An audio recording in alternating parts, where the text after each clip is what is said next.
Есть ощущение, которое трудно описать словами, но его узнает почти каждый. Вы живете, работаете, разговариваете, решаете задачи, планируете свое будущее. Со стороны все выглядит нормально, но внутри как будто вы где-то рядом со своей жизнью, а не внутри ее. Как будто вы наблюдаете, а не проживаете. И самое странное, это ощущение не появляется внезапно, оно приходит очень тихо. Никто не теряет связь с собой за один день. Это не обрыв, это постепенное смещение. Сначала вы просто перестаете задавать себе вопросы, потом перестаете слышать ответы, а потом привыкаете жить без них. И в какой-то момент вам становится сложно понять, чего вы хотите на самом деле, что для вас важно, где вы настоящий, а где просто удобный. И вот здесь возникает главный вопрос сегодняшнего нашего разговора. Как человек вообще теряет связь с собой, если он все время живет внутри себя? Это кажется нелогичным, но именно это и происходит. Потеря связи с собой – это не исчезновение, это замена. Вы не перестаете чувствовать, вы начинаете чувствовать не свое. Вы не перестаете думать, вы начинаете думать чужими категориями. Вы не перестаете жить, вы начинаете жить по ожиданиям кого-либо. И это происходит так рано, что большинство людей даже не помнит момента, когда это все началось. Вот вспомните свое детство. В детстве вы очень четко знали, что вам нравится, а что не нравится. Что вам было интересно, а что неинтересно или что было скучно. Вы реагировали напрямую, без всяких объяснений, без оправданий. А потом появляется первое «надо». Надо вести себя так, надо быть удобным, надо соответствовать, надо не расстраивать, не надо выделяться. И каждый раз, когда внутренний импульс сталкивается с внешним ожиданием, происходит маленький выбор. Либо я слушаю, либо я сохраняю связь с окружающими. И почти всегда выбирается второе. Потому что потерять одобрение страшнее, чем потерять контакт с собой. Так формируется первый слой. Человек учится подавлять не все подряд, а именно то, что может быть неудобным. Он не убивает себя, он редактирует. И чем лучше он учится быть нормальным, тем дальше уходит от себя настоящего. Это не ошибка, это адаптация. Но у любой адаптации есть своя цена. Цена – постепенная потеря ориентиров. Вы начинаете принимать решения не из ощущения «мне это откликается», а из логики «так правильно». Вы выбираете не потому, что вы чувствуете, а потому что так делают другие. И в какой-то момент вы обнаруживаете странную вещь. Вы не умеете объяснить, почему живете именно так. Вы не чувствуете, зачем. Если вы когда-нибудь ловили себя на мысли, вроде все есть, а радости у меня нету. Это уже сигнал. Это не кризис, не катастрофа, а тихий внутренний сигнал. Связь с собой не рвется, она заглушается. Ее перекрывают шумом, делами, обязанностями, целями, может быть, ролями. И человек становится функцией. Например, хорошим специалистом, надежным партнером, удобным родственником, ответственным взрослым. Но внутри он все же реже чувствует живое движение. И здесь появляется самая опасная иллюзия. Человек думает, что так живут все. Он смотрит вокруг и видит, все заняты, все уставшие, все немного пустые. И делает вывод. Наверное, так и должно быть. И именно этот вывод закрепляет потерю связи с собой. Потому что он лишает человека права задать вопрос. А вопрос – это единственное, что можно вернуть. Или же что может вернуть этот контакт. В какой-то момент жить начинается пресной и казаться чужой. Не плохой, не трагичной, а просто не своей. Вы можете узнать себя в этом, а можете не узнать. И это тоже нормально. Если вы чувствуете, что в этих словах есть что-то знакомое, напишите об этом в комментарии. Иногда одно признание возвращает внимание к себе. Очень важно понять одну вещь. Потеря связи с собой – это не слабость, это следствие. Следствие долгого проживания в режиме «так надо». И чем дольше человек живет так, тем труднее ему услышать себя снова. Потому что внутренний голос становится тише. Не потому что он исчез, а потому что его давно не слушали. И тогда человек начинает искать замену. Он ищет стимулы, развлечения, впечатления, цели. Он думает, что ему не хватает мотивации, энергии или же дисциплины. Но на самом деле ему не хватает контакта. Контакта с тем, кто он есть. Когда не старается быть кем-то. Давайте дальше поговорим именно об этом. О том, как человек постепенно подменяет себя ролями. Почему роли сначала спасают, а потом его начинают душить. И как отличить настоящего себя от того, кем вы привыкли быть. Связь с собой почти никогда не теряется из-за боли. Чаще всего из-за определенного, даже сказать, успеха. Да, это звучит парадоксально, но именно там, где у человека все сложилось, контакт с собой начинает исчезать быстрее всего. Потому что успех требует стабильности, а стабильность требует повторения. Вы делаете то, что у вас получается. Вы укрепляете то, что работает. Вы становитесь тем, за что вас ценят. И постепенно роль начинает заменять человека. Сначала это удобно. Роль дает опору. Она дает предсказуемость, дает признание. Вы знаете, кем вы можете быть, как реагируете, что от вас ждут. И самое опасное, вас за это любят. И именно в этот момент вы перестаете задавать себе вопросы. Потому что задавать вопросы значит рисковать. Когда все вроде бы нормально, это очень страшно. Роль начинает защищать не от определенности. Она защищает от хаоса, от внутреннего поиска. И чем дольше человек в ней живет, тем меньше он присутствует, где он настоящий. Потому что роль всегда проще, чем быть настоящим, чем быть живым. Роль не сомневается, роль знает, что делать. Роль действует по шаблону. А живой человек чувствует, колеблется, ищет, иногда не знает. Вот здесь возникает один ключевой момент. Человек начинает бояться не внешних потерь, а внутреннего распада. Он боится задать себе вопрос: а если я не только это? Потому что тогда все, что он строил, может оказаться не фундаментом, а оболочкой. И тогда включается защита. Человек говорит себе: это просто усталость, это кризис возраста, мне нужно отдохнуть, мне нужно больше мотивации. Он ищет способы подчинить состояние, не трогая его структуру. Но связь с собой не восстанавливается отдыхом, она восстанавливается честностью. А честность – это всегда риск. Потому что честность может привести к неудобным выводам, что вы давно не там, что вы давно не с теми, что вы давно не о том. И вот здесь большинство людей разворачивается назад, потому что потерять образ себя страшнее, чем потерять энергию. Вы можете годами жить с ощущением пустоты, если при этом остаетесь кем-то. Потому что роль дает ощущение существования. Но есть один признак, по которому можно точно понять, что роль начала заменять вашу личность. Вы перестаете участвовать или чувствовать радость не только от жизни, но и от самого себя. Да, вы можете быть успешным, признанным, уважаемым человеком, но внутри как будто вас нет, как будто вы все время играете.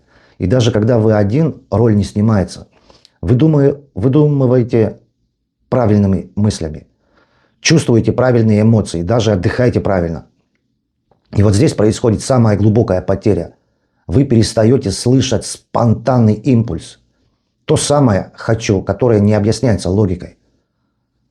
Человек больше не знает, что ему действительно интересно. Он знает только, что полезно, что выгодно, что разумно.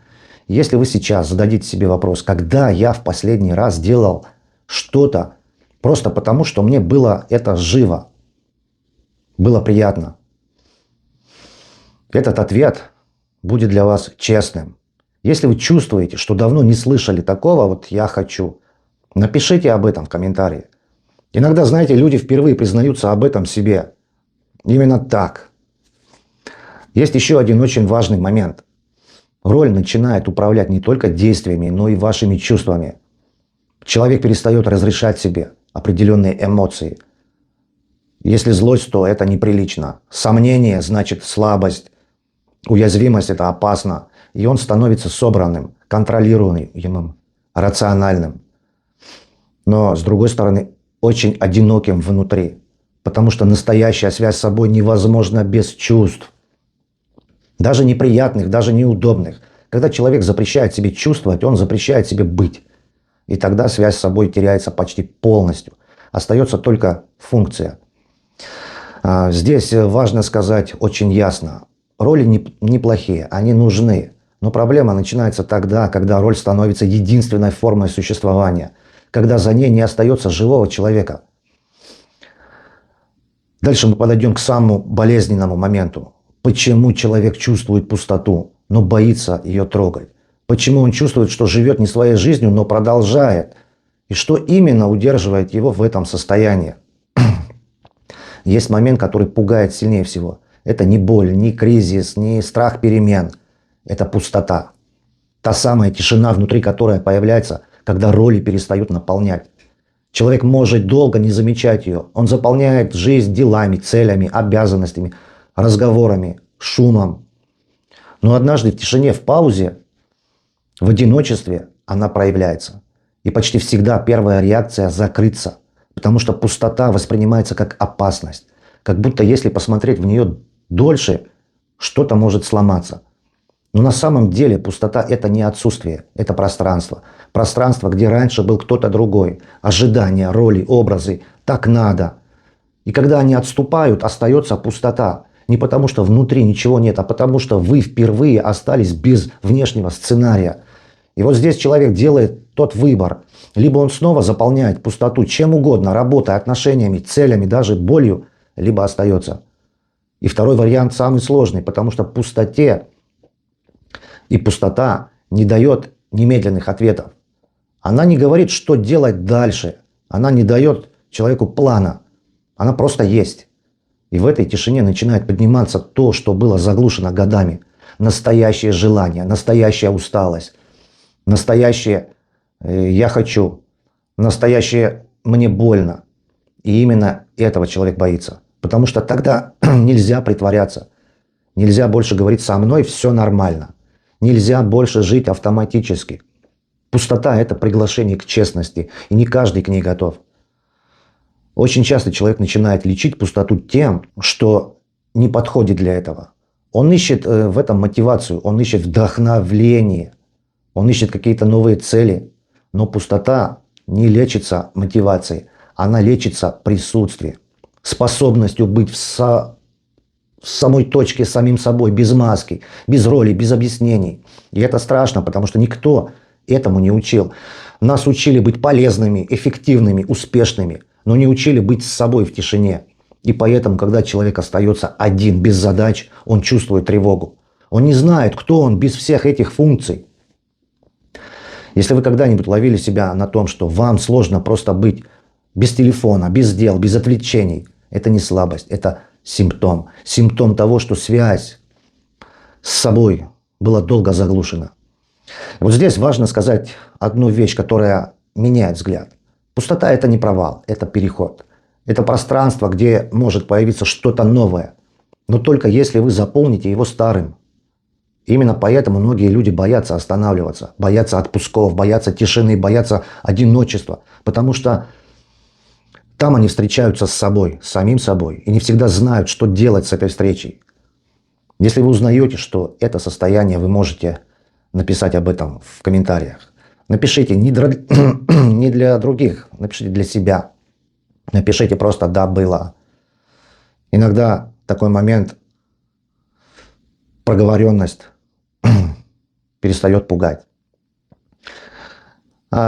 Друзья, теперь мы подойдем, я считаю, к важному вопросу, интересному.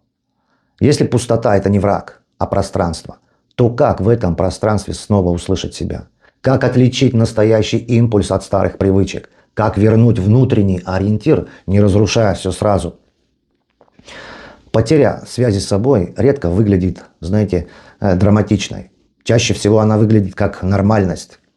Человек встает утром, делает привычные вещи, выполняет свои обязанности, решает задачи, разговаривает с людьми, Со стороны это все выглядит как ничего страшного или же ничего странного. Но внутри что-то постепенно гаснет. Не резко, не болезненно, а медленно. Как звук, который убавляют на одно деление за один раз. И человек не замечает момент, когда перестает слышать себя. Потому что исчезает не голос, а исчезает внимание к этому голосу. Связь с собой теряется не тогда, когда вы перестаете чувствовать, а тогда, когда перестаете прислушиваться. В этом заключается главная ловушка. Человек продолжает чувствовать усталость, раздражение, тоску или же напряжение, но он перестает задаваться вопросом «почему?». Почему он привыкает к состоянию, в котором ему плохо? Он называет это все жизнью, взрослением, реальностью. И чем дольше это длится, тем сложнее вернуться назад. Потому что возвращение требует остановки. А остановка пугает. Когда человек замедляется, он начинает слышать слишком много. Сомнения, невысказанные желания, непрожитые чувства. И тогда возникает соблазн ускориться снова, загрузить себя, отвлечься, не чувствовать. И так формируется, знаете, замкнутый круг. Чем меньше человек слышит себя, тем больше он загружает жизнь. Чем больше он загружает жизнь, тем меньше остается тишины. А чем меньше тишины, тем дальше человек отстраняется от себя. Очень важно понять, человек редко теряет связь с собой из-за одного события. Это всегда цепочка мелких отказов.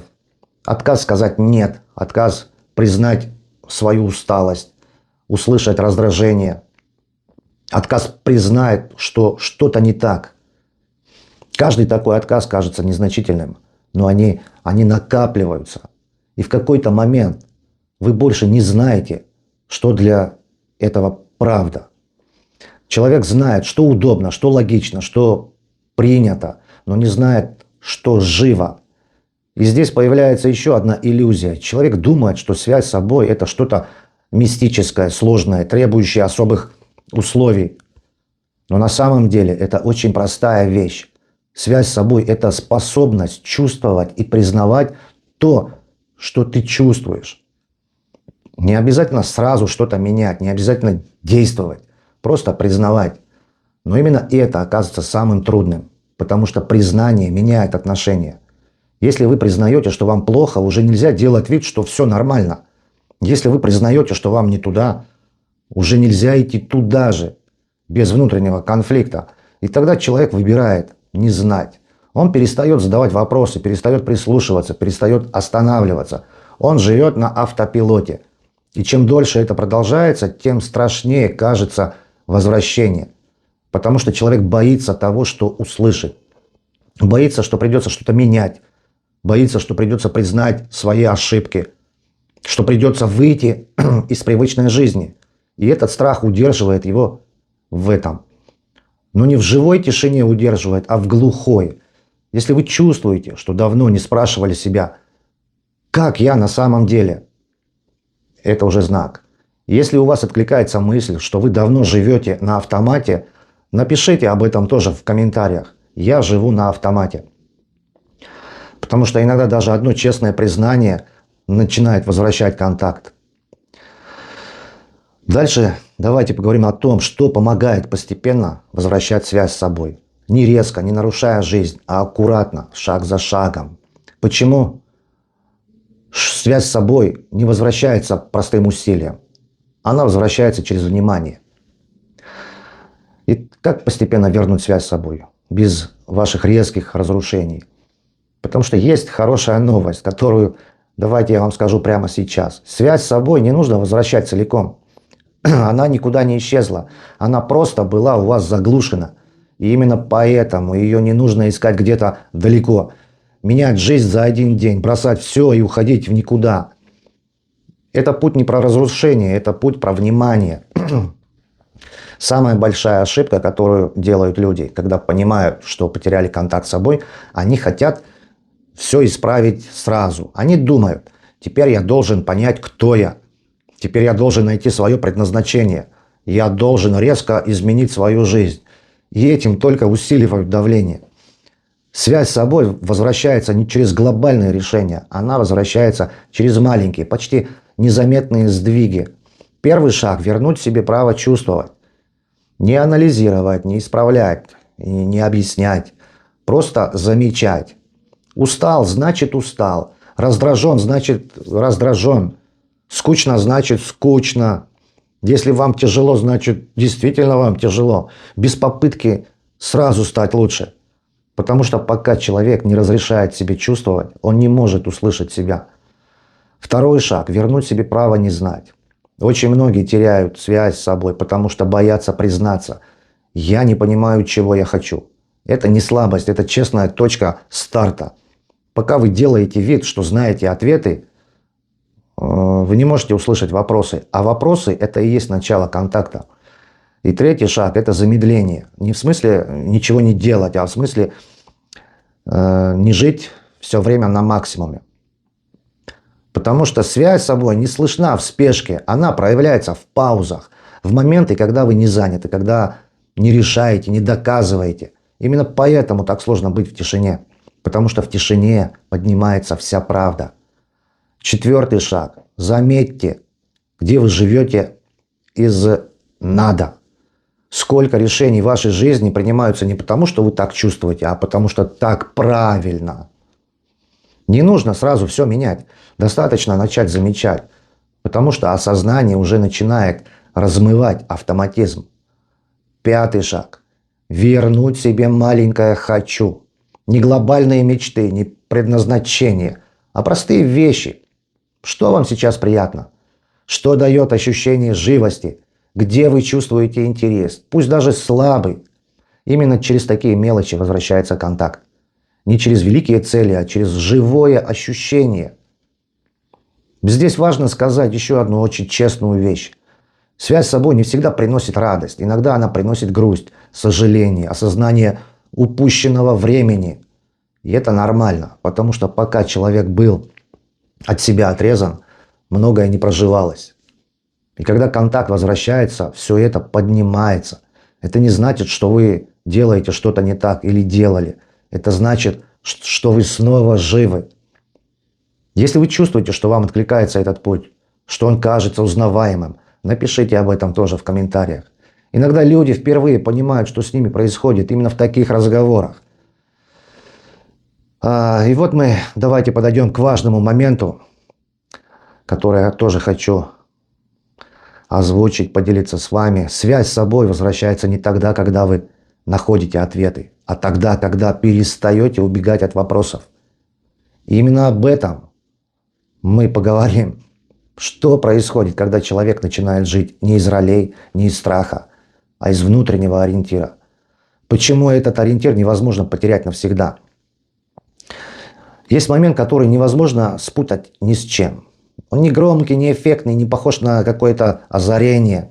Он выглядит как внутреннее тихое согласие. Когда вы начинаете возвращать связь с собой, это не становится другим. Это не становится собранным. Не собранным внешне, а собранным внутри. Потому что исчезает ощущение постоянного внутреннего конфликта. Исчезает необходимость все время оправдываться перед собой, перед другими, перед жизнью. Решение становится проще. И не потому что жизнь упростилась, а потому что появился ориентир. Человек начинает чувствовать, это мое, а это нет. И это чувство не требует доказательств. Он больше не выбирает из страха, он не выбирает из импульса, он выбирает из контакта. И вот тут происходят важнейшие изменения. Страх не исчезает, роли не исчезают, сложности не исчезают, но они перестают быть центром. Центром становится внутреннее ощущение правды, не абстрактной, не философской, а очень личной. Правды о том, что вам подходит, что вам не подходит. Что вас оживляет, а что, наоборот, медленно гасит. И именно поэтому человек, который начинает жить изнутри, часто выглядит спокойнее, но не равнодушнее. Он чувствует глубже, но не реагирует. Человек перестает тратить энергию на бесконечное внутреннее сопротивление. И тогда появляется то, чего так долго не хватало – присутствие. Наконец-то человек присутствует в своей жизни. Он все контролирует, он все понимает, он всегда уверен. И он внутри. И это меняет все. Вот если вы сейчас слушаете это и чувствуете странное узнавание, ощущение «да, это про меня», это тоже не случайно. Это значит, что у вас внутри тот же самый ориентир. Он включается и работает. Он никуда не исчез. Он просто был долго у вас заглушен.